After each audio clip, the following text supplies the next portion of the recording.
I grew up to study the brain because I have a brother who has been diagnosed with a brain disorder, schizophrenia.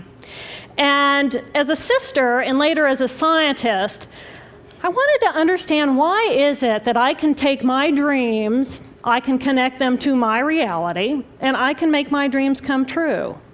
What is it about my brother's brain and his schizophrenia that he cannot connect his dreams to a common and shared reality, so they instead become delusion? So I dedicated my career to research into the severe mental illnesses, and I moved from my home state of Indiana to Boston, where I was working in the lab of Dr. Francine Bennis in the Harvard Department of Psychiatry. And in the lab, we were asking the question, what are the biological differences between the brains of individuals who would be diagnosed as normal control, as compared with the brains of individuals diagnosed with schizophrenia, schizoaffective, or bipolar disorder? So we were essentially mapping the microcircuitry of the brain, which cells are communicating with which cells, with which chemicals, and then in what quantities of those chemicals. So there was a lot of meaning in my life because I was performing this type of research during the day, but then in the evenings and on the weekends, I traveled as an advocate for NAMI, the National Alliance on Mental Illness. But on the morning of December 10, 1996, I woke up to discover that I had a brain disorder of my own. A blood vessel exploded in the left half of my brain. And in the course of 4 hours, I watched my brain completely deteriorate in its ability to process all information. On the morning of the hemorrhage, I could not walk, talk, read, write, or recall any of my life. I essentially became an infant in a woman's body. If you've ever seen a human brain, it's obvious that the two hemispheres are completely separate from one another. And I have brought for you a real human brain.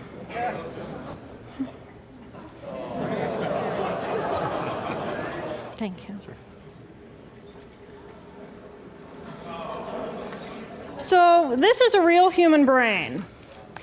This is the front of the brain, the back of the brain with the spinal cord hanging down. And this is how it would be positioned inside of my head. And when you look at the brain, it's obvious that the two cerebral cortices are completely separate from one another. For those of you who understand computers, our right hemisphere functions like a parallel processor, while our left hemisphere functions like a serial processor. The two hemispheres do communicate with one another through the corpus callosum, which is made up of some 300 million axonal fibers. But other than that, the two hemispheres are completely separate. Because they process information differently, each of our hemispheres think about different things, they care about different things, and dare I say, they have very different personalities. Excuse me. Thank you. It's been a joy.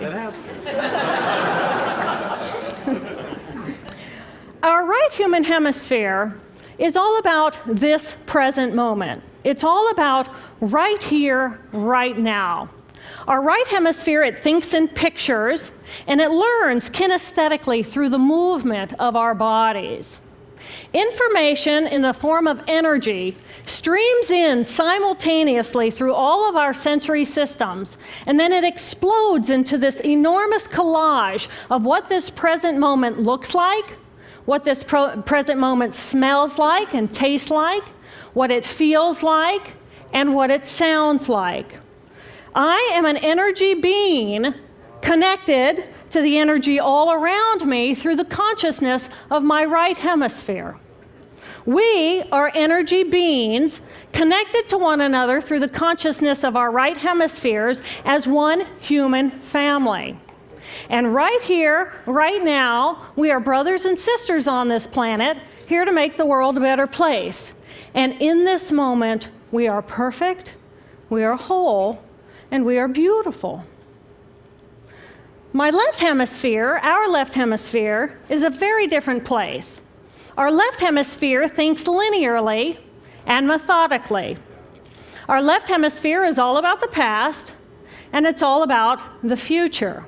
Our left hemisphere is designed to take that enormous collage of the present moment and start picking out details, and more details about those details. It then categorizes and organizes all that information, associates it with everything in the past we've ever learned, and projects into the future all of our possibilities. And our left hemisphere thinks in language. It's that ongoing brain chatter that connects me and my internal world to my external world. It's that little voice that says to me, hey, you got to remember to pick up bananas on your way home. I need them in the morning. It's that calculating intelligence that reminds me when I have to do my laundry. But perhaps most important, it's that little voice that says to me, I am. I am. And as soon as my left hemisphere says to me, I am, I become separate. I become a single, solid individual, separate from the energy flow around me and separate from you. And this is a portion of my brain that I lost on the morning of my stroke. On the morning of the stroke, I woke up to a pounding pain behind my left eye. And it was the kind of pain, caustic pain, that you get when you bite into ice cream. And it just gripped me, and then it released me. And then it just gripped me, and then it released me. And it was very unusual for me to ever experience any kind of pain, so I thought, okay, I'll just start my normal routine. So I got up and I jumped onto my cardio glider, which is a full body, full exercise machine. And I'm jamming away on this thing, and I'm realizing that my hands look like primitive claws grasping onto the bar. And I thought, that's very peculiar. And I looked down at my body, and I thought, whoa, I'm a weird-looking thing. And it was as though my consciousness had shifted away from my normal perception of reality, where I'm the person on the machine having the experience, to some esoteric space where I'm witnessing myself having this experience.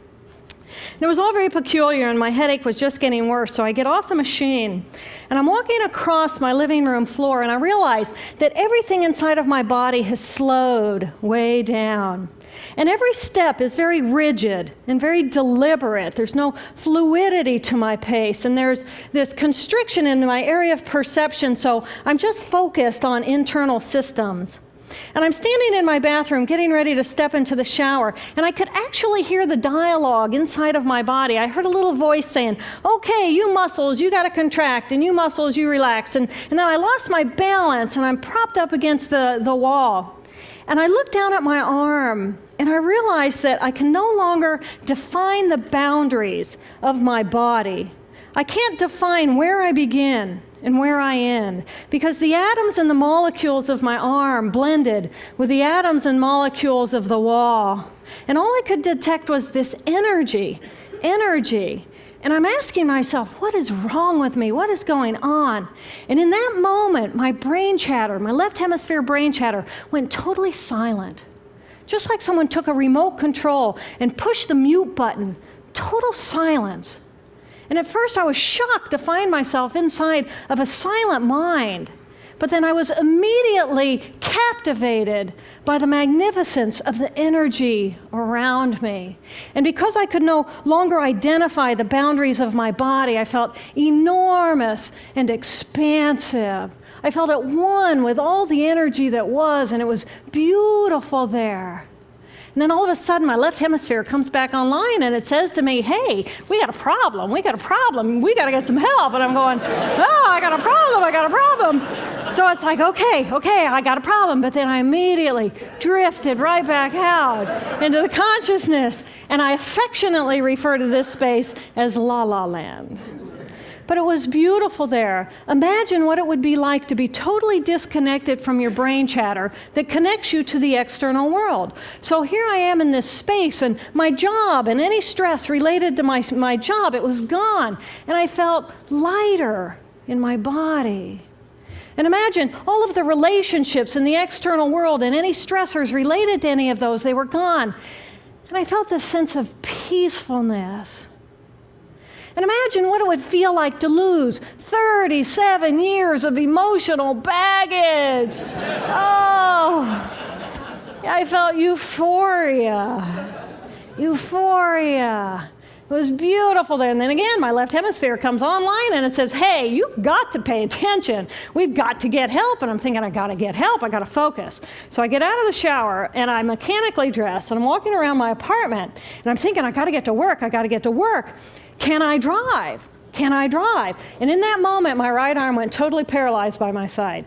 Then I realized, oh my gosh, I'm having a stroke. I'm having a stroke. And then the next thing my brain says to me is, wow, this is so cool. This is so cool. How many brain scientists have the opportunity to study their own brain from the inside out?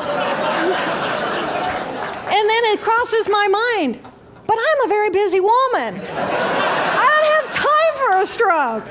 It's like, okay, I can't stop the stroke from happening, so I'll do this for a week or two, and then I'll get back to my routine. Okay, so I got to call help. I got to call work. I couldn't remember the number at work. So I remembered in my office I had a business card with my number on it. So I go into my business room, and I pull out a 3-inch stack of business cards, and I'm looking at the card on top. And even though I could see clearly in my mind's eye what my business card looked like, I couldn't tell if this was my card or not, because all I could see were pixels. And the pixels of the words blended with the pixels of the background and the pixels of the symbols, and I just couldn't tell. And then I would wait for what I call a wave of clarity.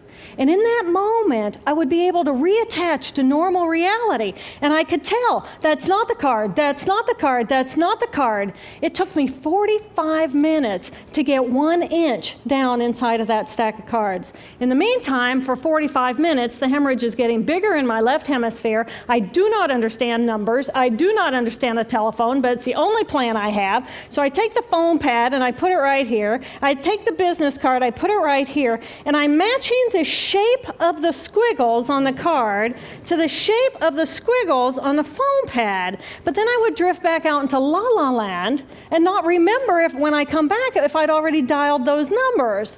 So I had to wield my paralyzed arm like a stump and cover the numbers as I went along and push them so that as I would come back to normal reality, I'd be able to tell, yes, I've already dialed that number. Eventually, the whole number gets dialed, and I'm listening to the phone, and my colleague picks up the phone, and he says to me, and